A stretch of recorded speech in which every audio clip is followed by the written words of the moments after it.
This one is C11H15Br. This has 4 double bond equivalents. We have a 4H over here in the aromatic region. That's going to be an aromatic ring with 4 hydrogens, C6H4. Two things are going to end up being attached to this aromatic ring. We have over here a CH2 and another CH2, so that would be 2 CH2 groups. We have a 1H over here, that's going to be a CH, and then we have a 6H over here, and that's going to be 2 CH3s. Now when deciding whether 6H is going to be 2 CH3s or 3 CH2s, we can look at the number of peaks involved in the 6H peak. And if it's 1, 2 or 3 peaks, due to symmetry requirements, we're going to find that this is generally going to be a 2 CH3 situation.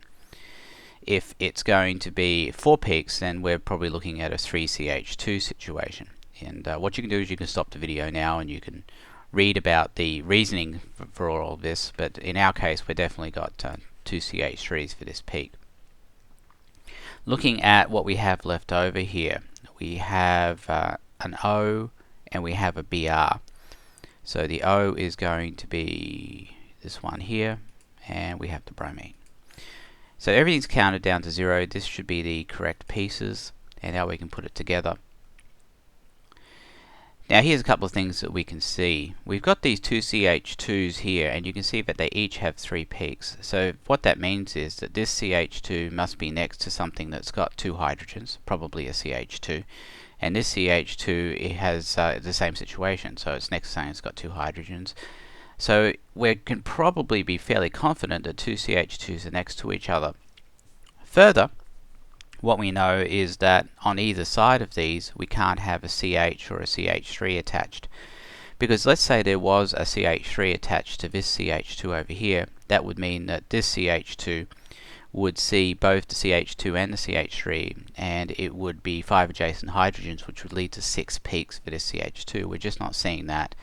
So we know that this CH2-CH2 grouping is set apart from everything else. So we can bring the anchor down here. Here we go, CH3. And then we can decide on what the situation must be with those CH3 groups. Now as you can see, there's 2 CH3 groups and they're equivalent, and they have 2 peaks. That means that the 2 CH3 groups must be adjacent to 1 hydrogen. So that would lead me to putting a CH here, and I'll bring the CH3 down here. So now you've got the CH attached to both the CH3 and the CH3 over here. You can see that there are also 7 peaks in the CH, and that will indicate that there are 6 adjacent hydrogens. It also indicates that, again, that the CH2 can't be joined to the CH, because that would mean even more peaks for the CH. Alright, so now we can look at some other evidence. We've got the CH2 group here at about 4.0 ppm. According to the correlation chart, when things are at about 4 ppm, that usually indicates that they're connected to an oxygen. So this CH2 that's at 4 ppm is most likely connected to the O. Obviously this isn't the correct structure so far, but we've got to put the aromatic ring in here as well.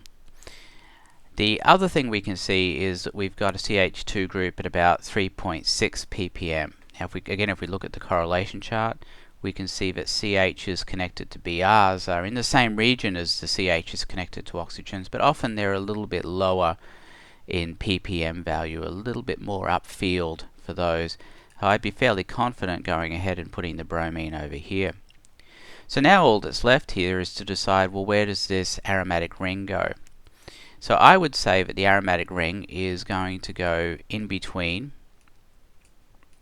the O and this CH grouping over here, as opposed to a situation where the O might be over here.